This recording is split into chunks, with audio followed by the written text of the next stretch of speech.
last one, but to stay focused on several issues at hand. I'm going to start by reading a recording announcement, which we're required to do.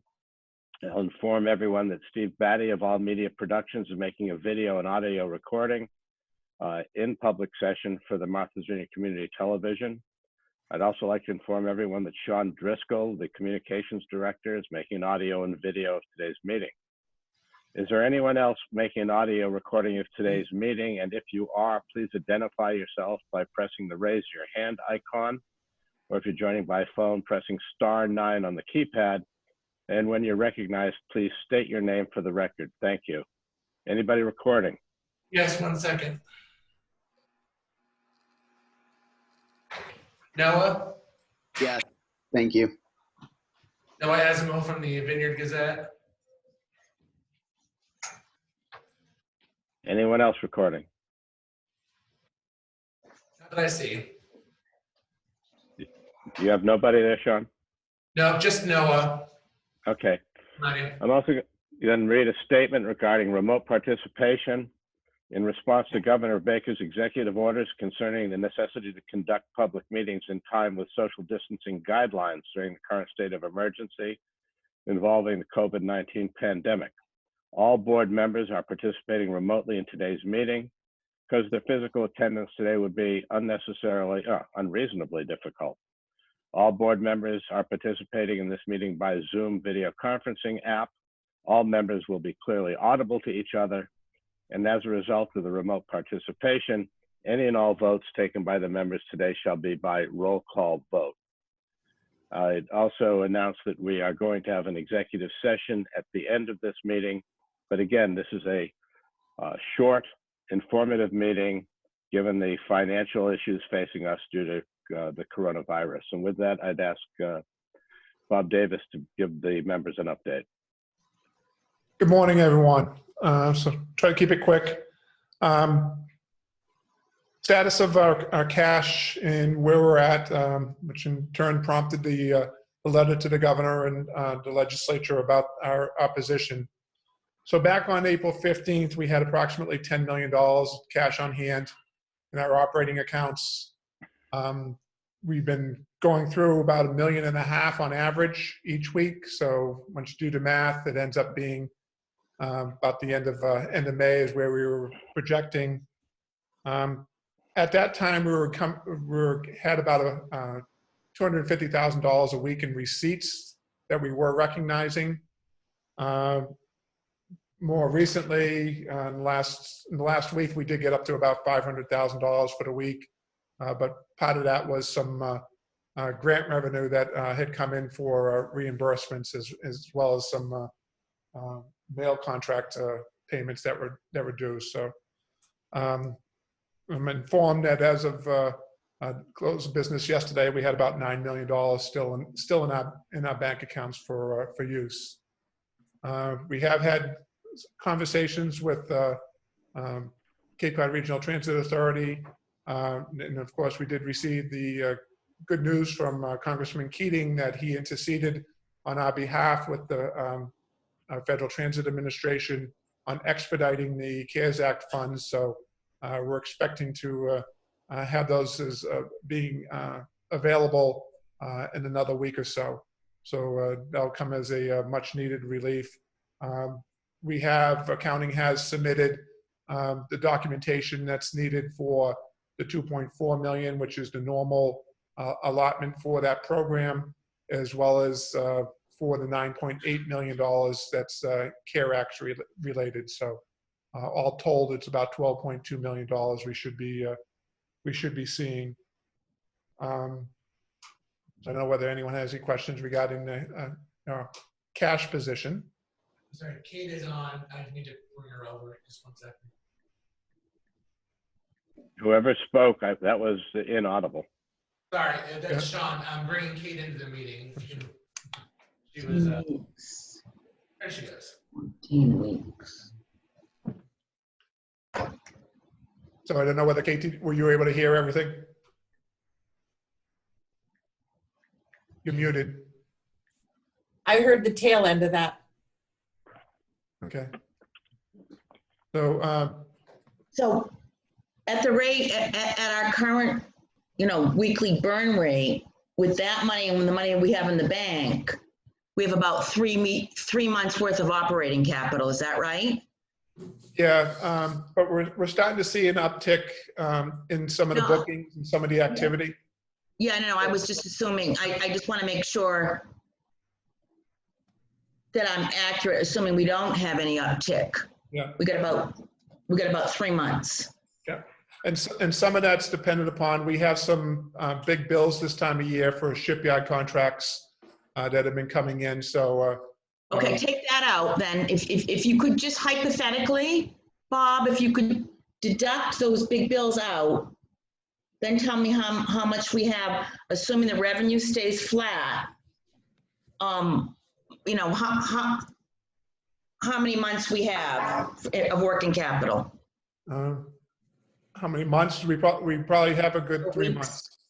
Yeah. Well, I figured we have three months, but that didn't say anything about the big bills. How much do we have in big bills anticipated? Yeah, I think even with these receipts that we have coming in, I think that we should be good for into the end of July with that cash. All right, so what's the plan after that? Well, the plan is in terms of we'll continue to monitor what our traffic levels are and what income we have coming in. Start to say that we did see an uptick here in the last couple of days in terms of activity, passenger activity, as well as our vehicle activity. I think the lifting of partial lifting of some of the construction bans on the islands has caused some of the workers to be coming back, and also we're seeing material being brought over to the islands. So those are good signs. I think from a passenger side, I think the general trend seems to be a slight uptick. It's not anything dramatic, but the trend is your friend, and I think the trend is an uptick in passengers. So we'll see. Hopefully that continues and expands from that. So not to say that everything's rosy. I mean, we're looking at the April traffic numbers, and as of April 26th, when you take the what we expected to be have for traffic levels versus what we're actually seeing, in using some average traffic numbers of revenue for those different categories, it's about $4.3 million in revenues that we would have normally expected to see that we're not seeing. So I think earlier I had mentioned that we're going about $1 million a week. This is costing us, that works out to be about $1.1 million a week on average. So we're right in that same time frame. So we would expect traffic to be building at this point anyways. I mean, you got, for instance, on the Nantucket run, this would have been Daffodil weekend, and it would have been a big busy weekend on that route for passenger service, and that's not going to be happening. So for the time being, I'm sticking with that $1 million a week loss figure that we saw earlier this month as well. Was it $1 million or $1.5 million? Well, it's $1.5 million disbursements. It's the $1 million is revenue that we would have normally seen that we're not seeing at this point. Our passenger numbers at this point, we're carrying about 15% of what we'd normally expect to see this time of year. For our automobiles, we're seeing about 22% of what we normally expect to be seeing. And for our trucks, including the smaller trucks, we're seeing about 35% of what we would normally be seeing this time of year. So when you take those differences and multiply them by the average revenue for each route, it works out to be a little over $1 million a week. May I ask a question, Bob? Because I share one of what I think is underneath some of Moira's concern. You've used working capital, and we've talked about cash. And my question is, what is our weekly cash burn rate? Is it $1 million or is it $1.5 million? It's closer to $1.5 million on average. Thank you. Thank you. Okay, Okay, so we do have some information regarding some of the bookings. So we're looking at this on a regular basis. For the bookings, we have seen an uptick here in the near-term bookings, and I'll wait here for Sean to put a graph up.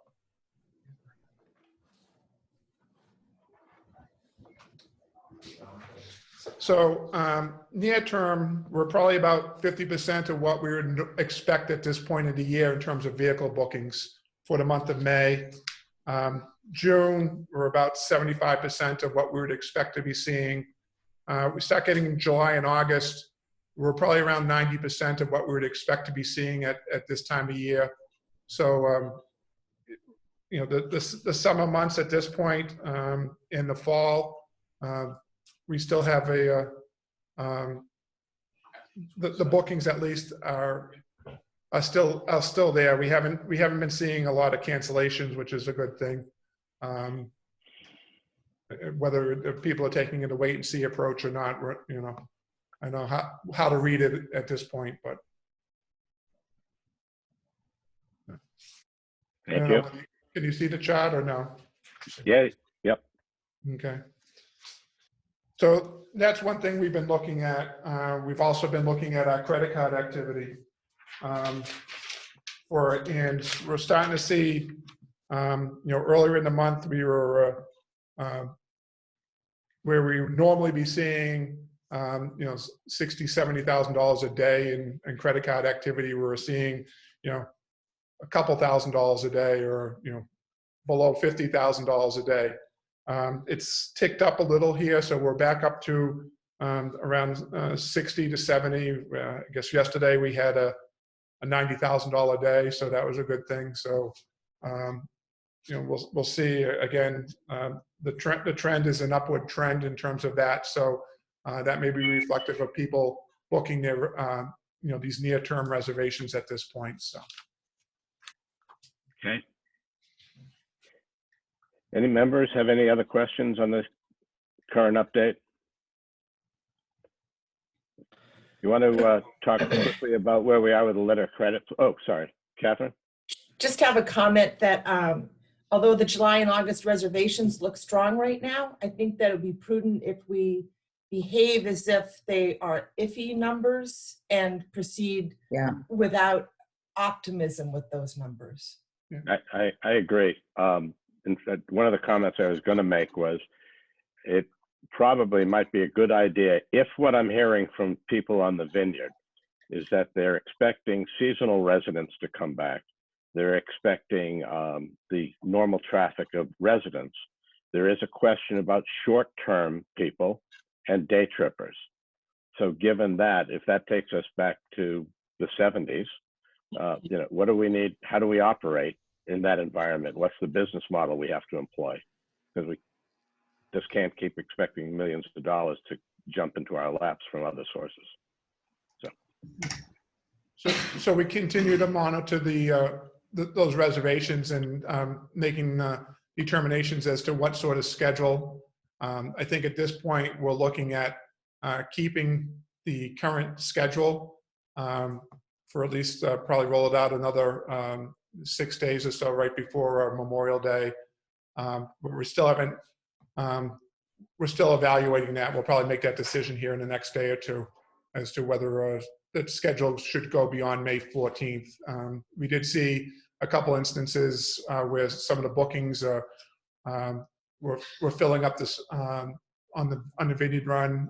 We're filling up the space ahead of time, and whether we need to be providing either a couple extra trips with the Martha's Vineyard, or I think in some cases there may be a need to run the Martha's Vineyard on Saturdays as well, but on the Saturday, but we're looking at that still. Follow the demand. So. Anyway, anything else? Okay, I would like to note, I think the members all saw that we received a letter from the Board of Selectmen from the town of Oak Bluffs yesterday.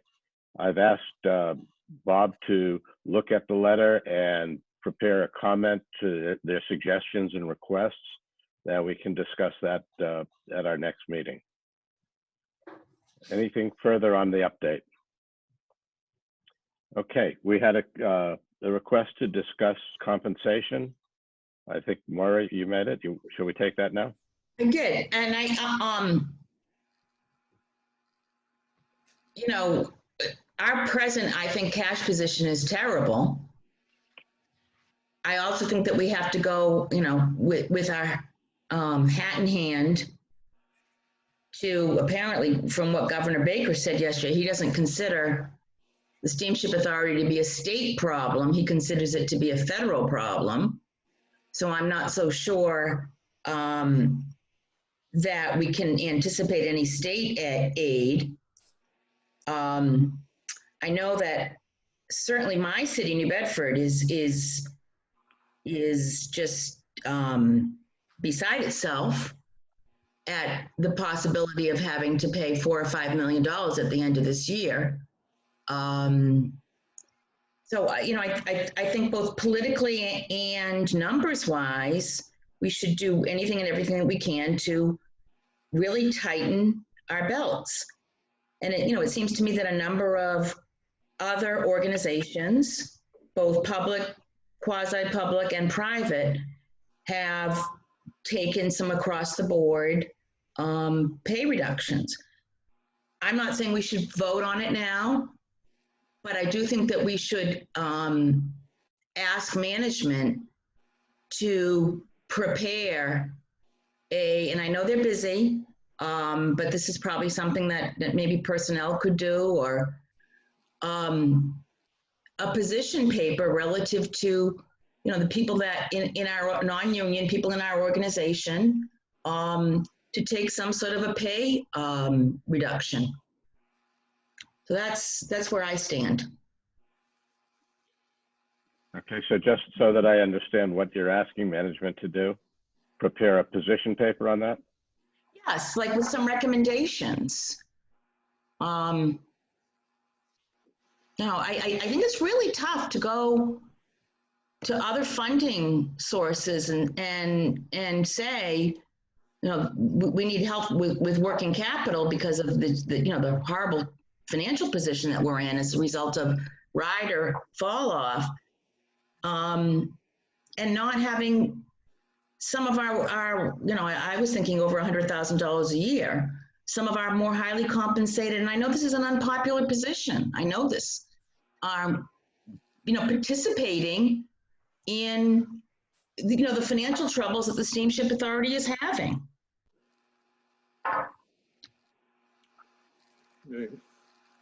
Any member? Yeah, I'm ticked that this even got on the agenda and is even on the table. First of all, I totally do not like taking one working class out of the Steamship Authority and putting the burden on them when we have unions and we have all sorts of different classes of people. And to put it on, you know, the non-union, to me is just draconian as far as I'm concerned. I understand entirely Maura's concern, and I don't disagree with the fact of tightening your belt. But I can tell you one thing, I don't even want this on the table. And if in fact it's on the agenda, if you don't get a motion or a second, it falls to the floor.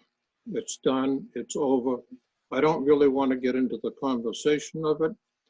I don't know, I would feel if I were working for the Steamship Authority and on the front lines and things like that, and say, well, your job is in jeopardy and the rest of them are. That's just not right.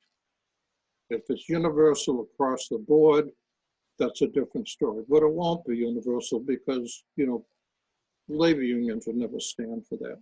These people are unprotected. It's our job to protect them and protect their job.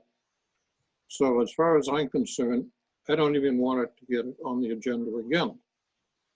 If it does, it does. But, you know, to put the motion on the floor, you need a motion and you need a second. If you fail to do that, it goes to the floor. Okay. Anybody else? Mr. Rainey. I agree with everything Mr. Jones has said. I would also just reiterate my position from our last meeting when this came up. The people that we're talking about here are frontline employees who are at this point in time putting their lives at risk by just going to work. I mean, they're dealing with people on a daily basis, and to ask them for a pay cut at this point in time is insulting, I would think. And you know, I would even go the other way and say they deserve a raise, not a cut in pay. Those are my feelings. Okay. Kath? I think we need a little information about who we're actually talking about, not by names, but I think Maura pointed out a certain distinction in terms of range of pay. And my understanding is that that does not include the people who are interacting with our customers face to face, being in charge of the cleaning and the maintenance of our facilities or any of that. My understanding is that she's looking, and I'm interested in, I really don't know what I know what the range of pay is, but I don't know what our options are. So all I'm looking for is information. But I agree with both Bob and Rob that it's important to give all the support we can to the people that are, as you said, risking their own personal health and safety by working, doing their job. Yeah, I right. understand, Kate, and I just, again, there's many people that are union and captains and things of this nature, and they make a tremendous salary over above. I know, Maura, you asked for 75,000. There's a lot of people, that are unionized and things like that are making more than that. And if you're not going to include everybody, why would you take and single out a group out of whatever we have, 600 or 700 employees? To me, I just wouldn't even consider it. I just wouldn't consider it. Even though I might know the facts, there are things that you may put in your checklist of what are the various, things that we can do if something happens. We're not there yet. Kath, hang on a sec. Kath, you had your hand up first. My best estimate here is that the benefits derived from making any cuts would be minimal, and the impact on morale would be huge. So unless there's something else that we should factor into the equation, that is kind of where I sit right now, that the benefits would be very modest at most, and the morale impact would be very big. Moira? Well, yeah, I don't necessarily see it that way. I think that we've laid off a number of our employees. Isn't it like 140 at last count, Bob? Correct. 114. Okay. We've laid off 100. Well, 114, but it was 114 at one time. it was 114, but then we haven't. This is the time of year we normally would be bringing people back on as seasonal. So. Okay. So we've laid off 114 of our employees. My bet would be that they were, sort of not compensated the way our management is compensated. I think with, and I was really sort of focusing on senior management taking sort of almost like a voluntary cut. Really, I thought that would be much more morale producing than having 114 of our employees laid off. It's almost like sharing in the sacrifice. This is sacrifice for everybody. And when I looked at the list, it didn't seem like a number of them had face-to-face contact with the general public. They seemed to not fall in that category. So I happen to think that we are not, as a board, really focusing on the severe financial difficulty that we're in. You know, we're talking about doing the Oak Bluffs Pier. I understand that. I read the letter from the Board of Selectmen. I know the cash that concerns, but you know, we're in tough shape, and it seems to me that our cost-cutting measures do not rise to the level to reflect the tough financial position that we're in. And I want to say that for the record, because we don't know. I mean, the governor yesterday seemed to think that the Steamship Authority wasn't his problem. You know, a lot of the CARES Act money is going to go to the MBTA. So now we have to deal with the Fed. They are now, you know, busy having to figure out, you know, what level of support they're going to give to the states. I just don't see that we have a reliable plan to get us through a period of time past the next couple of months in the event that our ridership doesn't return. You know, where do we go for money? Okay, So may I? No, let me just add one thing. So I just think that we should employ any and every cost-saving technique that we can. That's all. Okay, just throw my observations in since this surfaced. One, we've received, and I suspect all the members have received, a number of letters from employees who find this whole conversation to be destabilizing and concerning. I Two, received one. Were there other letters? I've received two. 3. You received 3? Yeah. Okay, I only received 1. Okay, that's point 1. Point 2, I recall in going through the voluminous binders that I received 6 weeks ago, that there was a study done before the recent consultants report that indicated that we were underpaying compared to market across our management. And that was one of the reasons for the COO position becoming a concern, was to attract a COO would take us out of the range. So that's 2.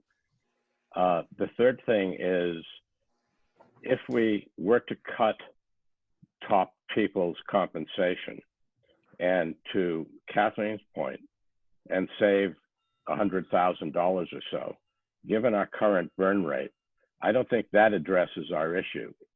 Because our issue, as far as I see it, is what's the business model that we're going to have to adopt going forward if things don't recover to where they were, and things are back the way they were, say, in the 70s. What is the business model we have to run, and how do we get there, and how do we do it quickly? And frankly, destabilizing the employee group while we're in that process with a compensation issue, I think is problematic. That's my view. Okay. You know, reasonable minds can differ. I've made my point known. You know, I've made New Bedford, you know, my point vis-a-vis New Bedford known. So, you know, there's 5 of us for a reason. And so I said what I need to say for the record. If I may interject here. Yes, sir. So first off, in terms of the layoffs, the layoffs that have taken place have affected the non-union group as well as the unionized groups. Some of the individuals that have been laid off are actually very well, you know, they may be senior captains, senior engineers and things like that that are, you know, in terms of the compensation, you're looking at there's a group of those. I don't have that number in front of me, but I know that a number of those individuals would be in theory over that $100,000 threshold that Ms. Tierney was referring to. In terms of the non-union group itself, right now we're running between 20 and 25% under what our budget is in terms of payroll costs for the non-union group as a whole at this point. And so it's not that, things aren't being done in that regard to try to save money. But you're looking at this, and I agree, it's going to be a demoralizing aspect for our people. There are people that are, on that front, that are on the front line, but there's also individuals that are that are in this group that end up going out, and they have to go out to the vessels to do vessel checks. They have to go to the terminals. And so the simple fact that they're going from one location to another and things like that, we try to minimize that as much as we can. But it does happen, and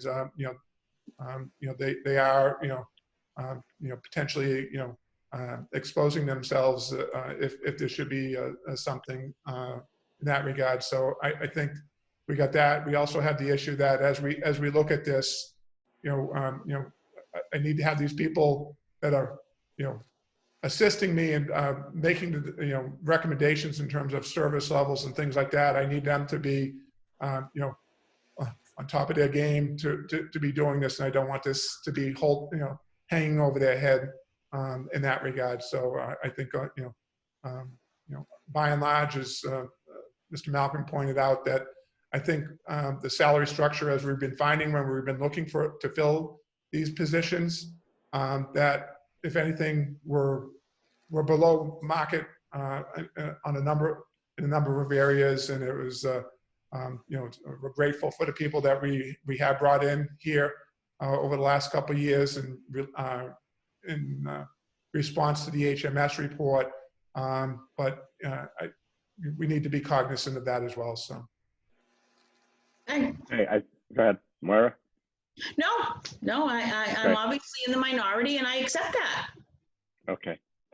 In that case, I think we can close that discussion. And again, I think we should be looking forward, watching the numbers carefully, not only in terms of what the schedules may mean, but also in terms of what, if things don't start popping, what the business model looks like going forward. And that has to do with boats, that has to do with trips, that has to do with people, that has to do with cost structure, it has to do with buildings, it has to do with projects and everything else. And that's a big task, and we're going to need a lot of people looking at that one in an effective manner. So with that, what is the process here? We're over our 30 minutes. In terms of public comment, before we go into executive session, which was scheduled. Mr. Chairman, can Yes, we Mr. Jones. bring up a couple of other things that were mentioned we haven't discussed? One of them Go ahead. was the line of credit. Yes, please. And I know that Mark went out and tried to get some reductions and went to bat for us. However, and I have talked to him about that. However, Mr. Jones, before, can I interrupt for 1 second to give a quick update on that? Because yesterday afternoon at about 3:30, I received another offer sheet from a different bank we do business with, and we've been vetting that overnight and in this morning, and I expect to be coming back to the board next week, next Tuesday's meeting, next week's meeting with a recommendation. So we had those developments last night, and I apologize for not having something on the table this morning, but it happened after 3:30, and we just couldn't get all the details ironed out in time for this morning's meeting. okay, thank you for doing that. And my point would have been that this is a negotiable item. I don't know, when you talk, how much is bank law, how much is the fact that they want to hold the line, where they were, and that's their offer, which is fair enough. But I do know that there are other banks there, and I do know that there's some of the stuff that they've held us to, and the biggest thing is the washout. That again is very difficult for the authority to do. If we're down to a line of credit, and then we have an anniversary, and we have to pay that off, where in the world are we going to get if it were $10 million? Where are we going to get? So anyways, I'm delighted to hear what you've got to say. Continue on those things, but at least from my point of view, keep negotiating. Yep. That's all I do in my business is negotiate. You're selling a boat, that's all you do is negotiate. So it doesn't bother me a bit to go back to these banks and say, hey, this is okay, but it's not good enough. So I'll leave it at that. Said my piece. So, You said you had another issue, Bob, you want to bring up? well, if you were going to bring up the pier, the Oak Bluff pier, well, No. I do want to bring it up. No. I want to offer a suggestion that I brought up last time, and I assume that you know, these piers and things like that, they have to meet an H20 rating. That's a compaction rate of how heavy a vehicle that they have to carry, if you're not familiar with that. But in any event, I would like to have them look into what the advantage would be to taking, to going out and get an idea of what the cost would be to rent steel plates. You've seen them that go across the roadways and you know, when they're digging trenches and things like that. And being that the pier is compromised, we know. How much is compromised, I don't know. But my question would be, is to do an analysis of how much load we could bear on the present pilings if the weight is distributed by steel plating. It's not necessarily an unusual whether it's something that's cost effective, but if we could do something like that and then buy some time through the summer season, then everybody's going to be happy. So at least, excuse me? Two things. One, the contract went out for bid, I believe, yesterday. Two, what I'd ask is that Bob have Mark Amundson talk to your points at our next meeting. But we can't wait. I mean, if we're going to do that, and because it's gone out to bid, we don't have to accept the bids.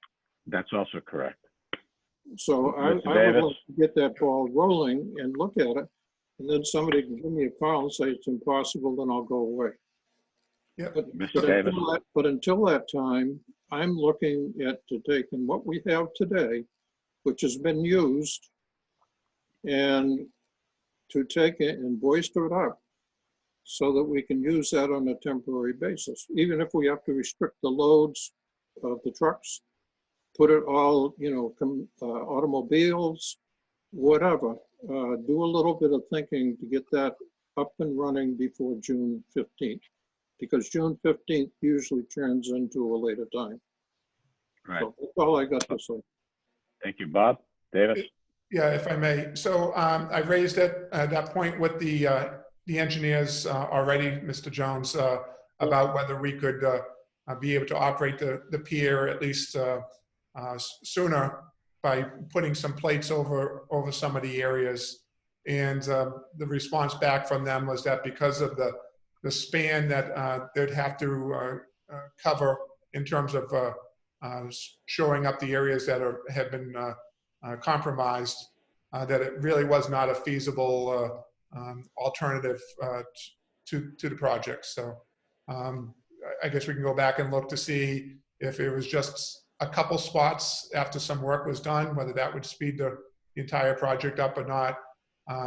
But then we're talking about mobilization, demobilization on to come back again later on to do that work. So we can look at that between now and next week, when the bids are due next week.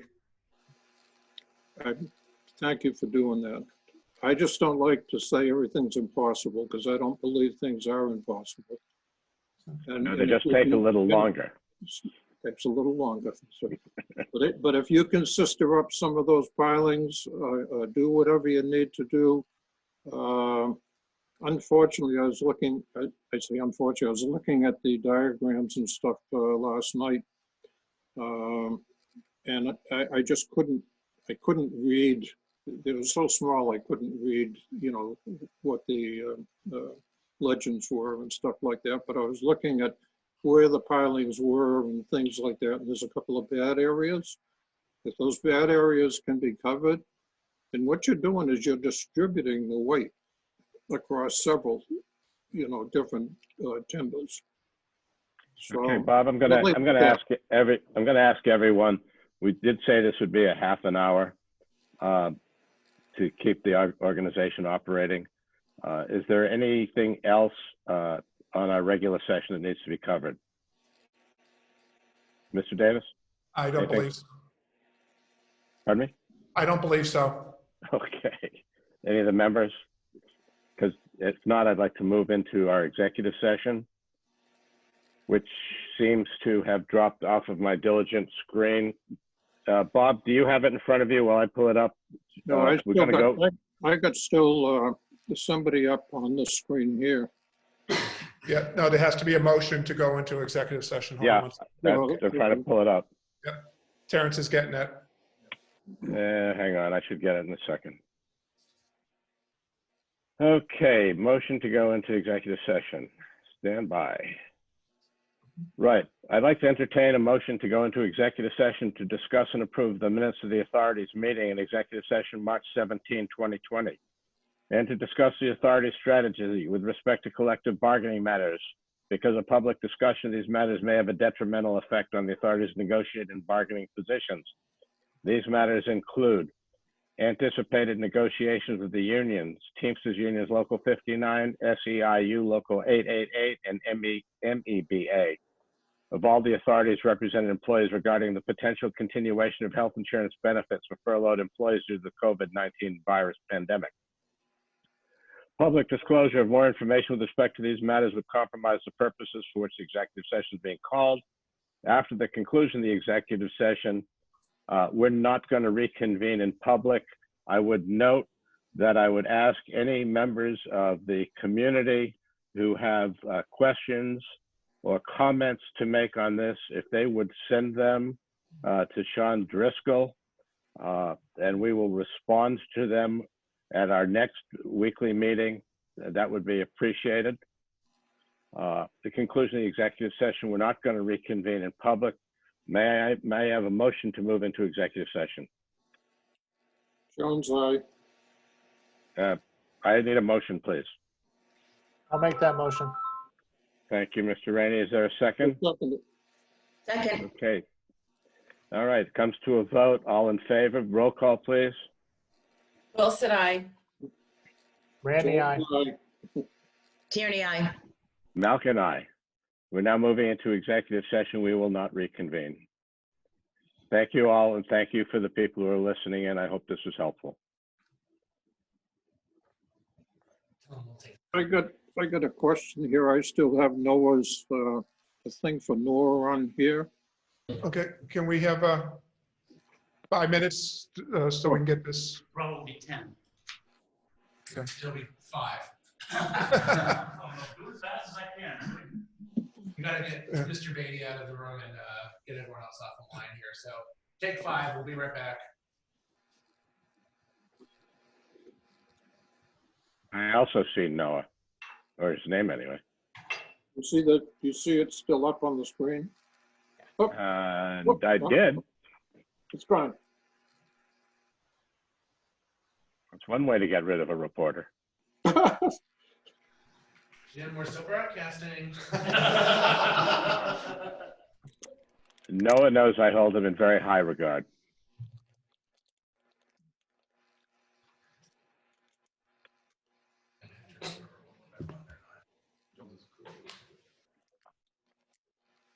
I'll be back in a couple minutes.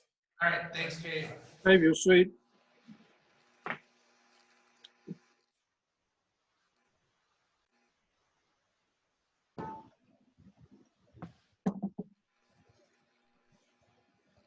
This is not bad. You can relax and, you don't know I have my Bermuda shorts on underneath this. Move.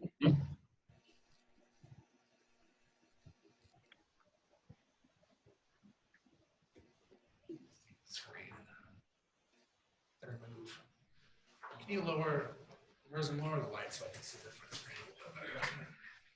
Yeah, it's removed. You were not removed.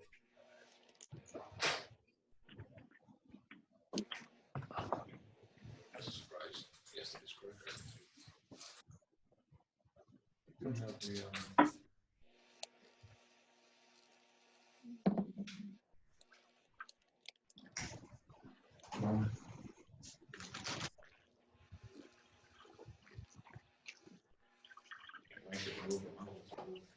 thought I could, but it's not letting me do it.